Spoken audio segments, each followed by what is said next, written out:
Mga master, okay lang bang? Huwag niyong skip ang mga ads sa aking mga video kung okay lang mga master. Salamat sa solid na suporta po. Yon, what's up mga masters? Nandito na naman tayo sa panibagong araw, panibagong kabanata na naman ang pagsasama-samahan natin ngayon guys.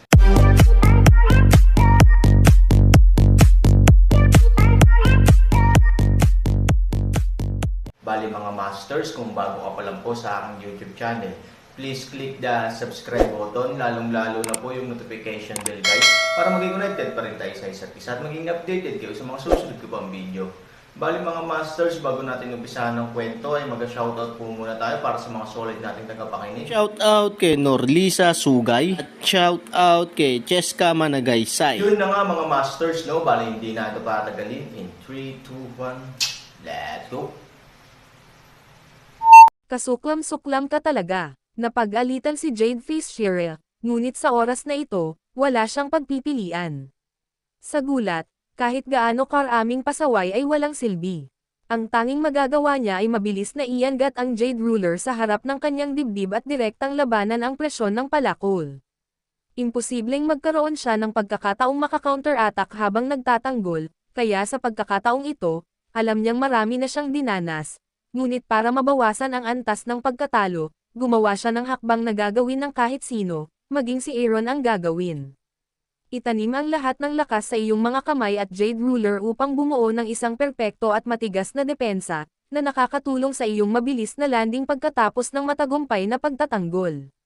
Sa pag-iisip nito, hindi siya nagdalawang isip na dumiretso sa taas. At halos kasabay nito, ang palakol ay tinadtad din. Sa isang iglap nagbanggaan ang dalawa. Bang! Nagkaroon ng malakas na ingay, halos lahat ng dako, nakakabingi.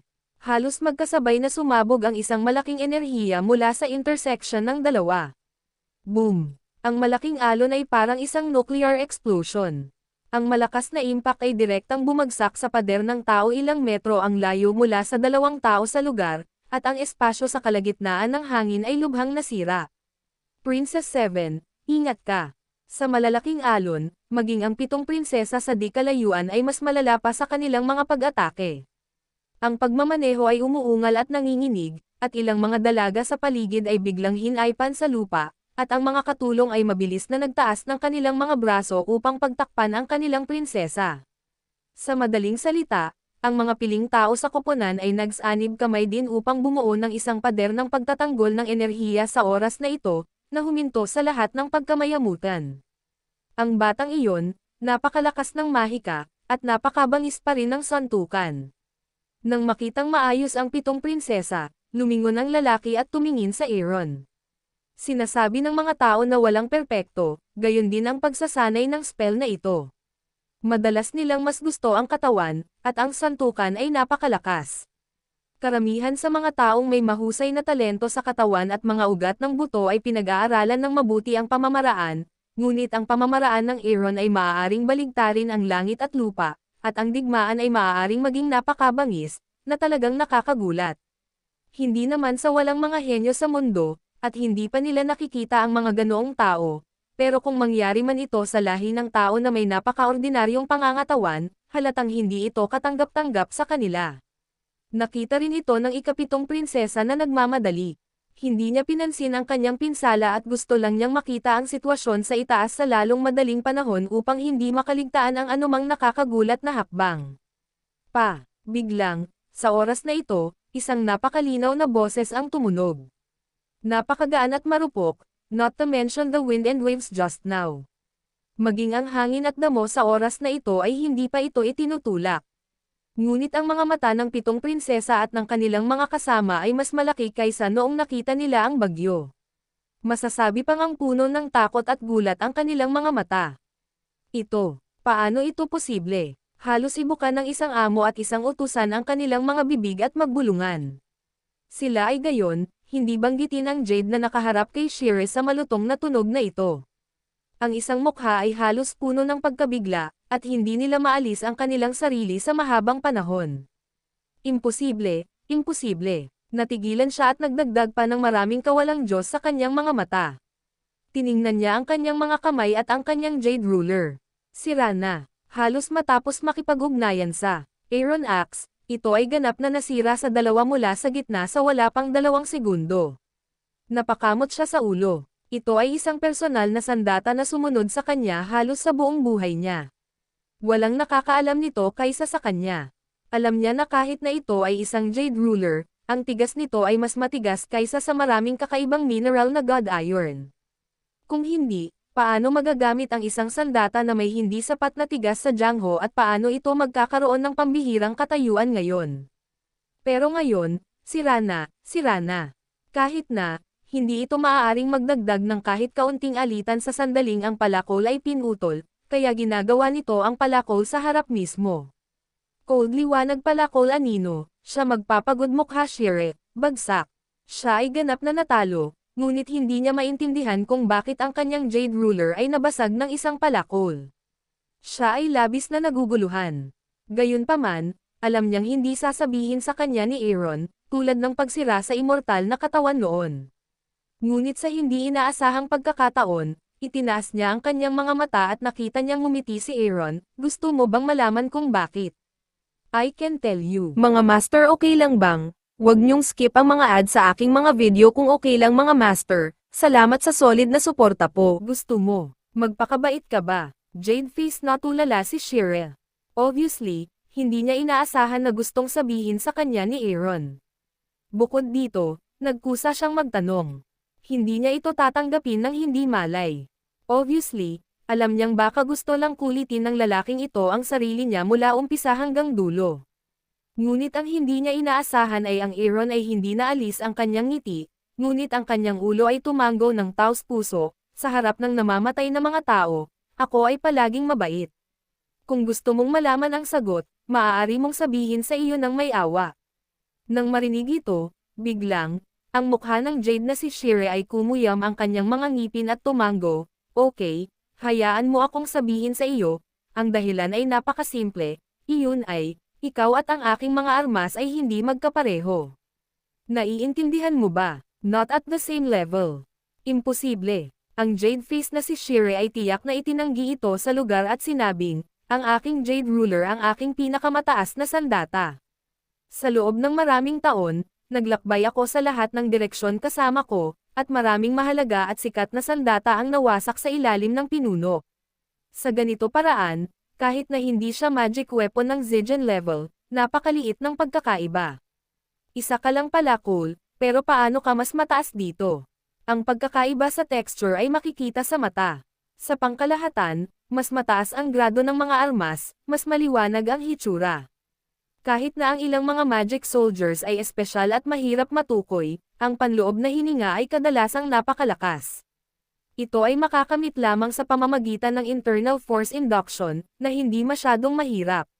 Ngunit ang palakol ng Aaron, hindi banggitin ang Jade face na si Shire, ay sadyang walang ingat. Talagang nakilala niya itong mabuti mula sa hitsura at panloob na hininga. Ito ay malinaw na ang labas ay napaka-ordinaryo, at kahit na ang loob ay walang kahit kaunting pagbabago-bago ng enerhiya. Sa paghusga mula sa kanyang mga taon ng karanasan, maaari pa siyang maniwala na ang palakol sa kamay ni Aaron ay isang napaka-ordinaryong sandata, hindi kahit isang magic weapon. Ngunit ang walang kwentang bagay na ito sa kanyang mga mata ang nakabasag sa kanyang Jade Ruler. Bigla siyang tumingin kay Aaron ng kakaiba. Nang naisip niya ang tungkol sa pag-atake ng 10,000 katao ngayon, talagang na-curious siya, sino ka? Ang dami mong tanong. Hindi nararapat na magtanong ng dalawa. Hindi nagmamadaling sumagot si Aaron. Nakangiti niyang tiningnan ang Jade face na si Shire. Napalunok si Ian Shire sa kanyang bibig. Bagamat hindi siya nagsasalita, ang kanyang banayad na ekspresyon ay nagpapakita pa rin na siya ay naiinip sa mga oras na ito. Mapilit din siya para sa dalawang sagot ni Aaron. Well, sasagutin muna kita. My name is Aaron, an Earthman. To be exact, it's the man you call the Blue World. Ang mga tao sa asol na mundo. Imposible, imposible. Ang asol na mundo ay ang pinakamababang mundo.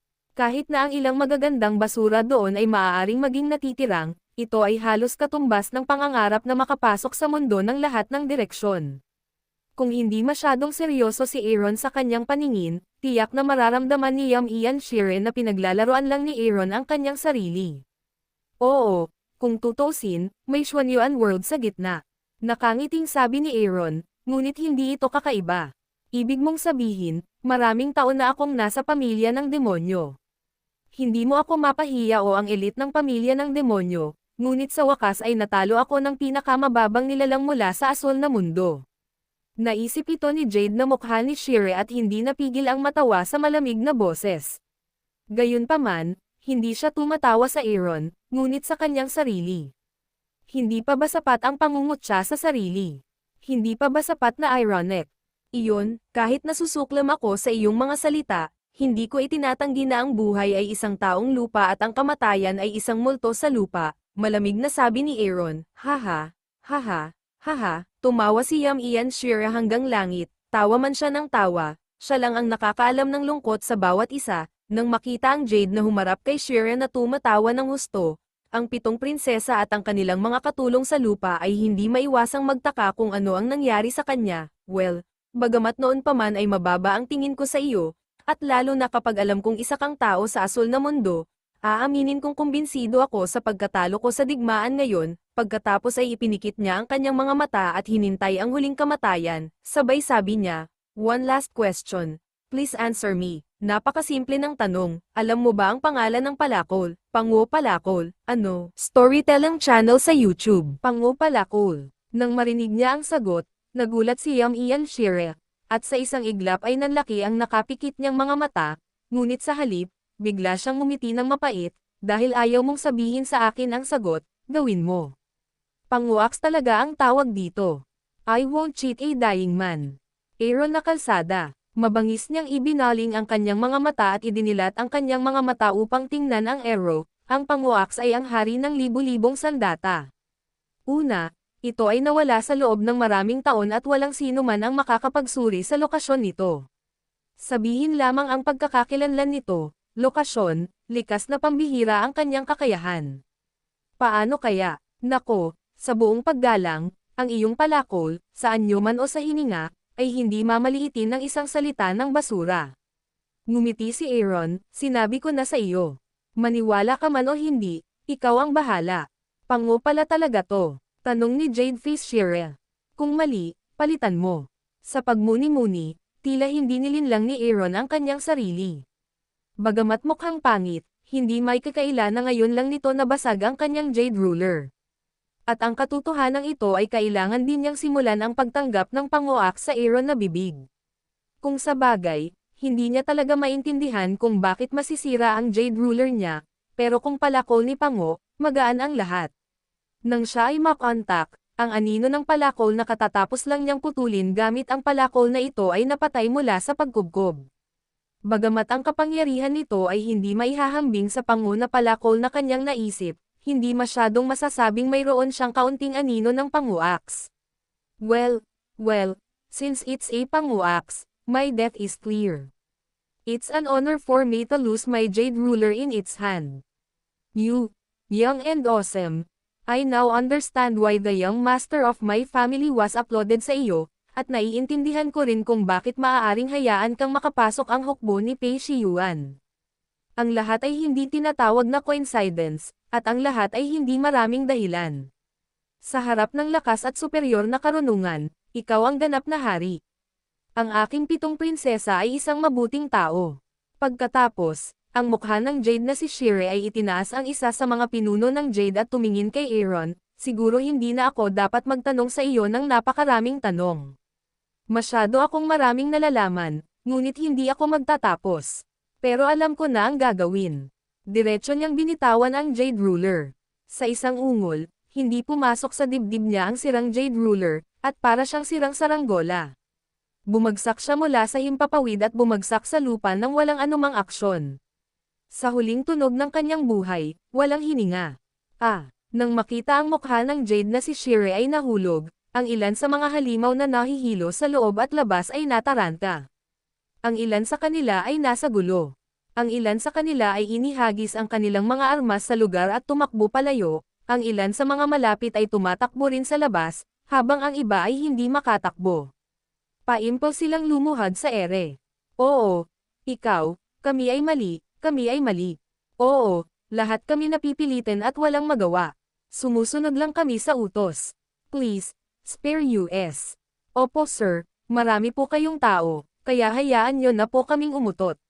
Masaya po kayo. Kami, mail iligtas namin ang buhay ng aso. Ang iba sa mga tao ay humihingi ng awa. Para silang grupo ng mga kontrabida dati. Sa kabaligtaran, sila ay higit na katulad ng isang grupo ng mga kaawa-awang tao na pulubi. Wala na. Nakangiting tanong ni Aaron. Ang isang grupo ng mga tao ay nanginig nang marinig nila ito. Kinuha sila ng dalawang Panginoon upang labanan, ngunit lahat sila ay natalo.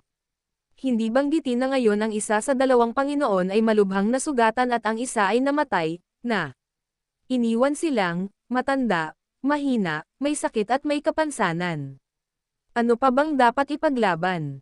Kunin ang iyong buhay. Okay lang na ipaglaban nila ang tigre, ngunit hindi nila kayang lumaban ng mag-isa. Sir, mahilig ka talagang magbiro. Kami, paano kami makakakuha ng sapat na basura para sa iyo?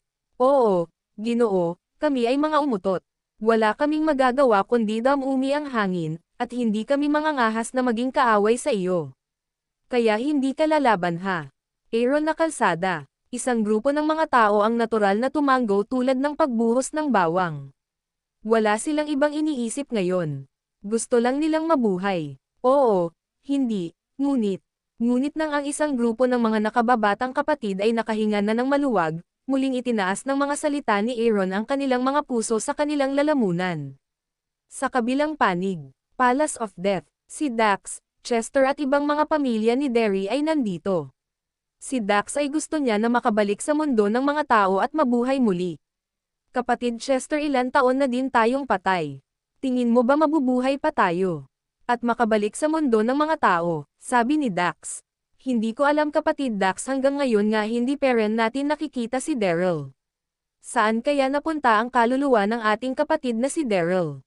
Kung kasama lang natin si Daryl may chance na makabalik tayo sa mundo ng mga tao at mabuhay muli, sabi ni Chester. Naalala ko ang aking anak na lalaki si Aaron, maganda kaya ang katayuan niya ngayon, may asawa at anak na din kaya ang bata na yon, wika ni Dax. Gusto ko ibigay sa kanya ang aking heavenly axe at ipamana sa kanya ito. Sana talaga kapatid Chester makabalik tayo sa mundo ng mga tao at makita ko ang aking anak na si Aaron. Yun na nga mga masters, no? Bali panibagong kabanata na naman yung natapos natin ngayong gabi. Muli, maraming salamat po talaga sa walang sawang suporta po sa aking YouTube channel na talagang inaabangan nyo po ang bawat upload ko po. Bali mga masters, magkita-kita ulit po tayo bukas ng gabi at ngayon po ay magpapaalam po muna tayo. Bali mga masters, bye-bye!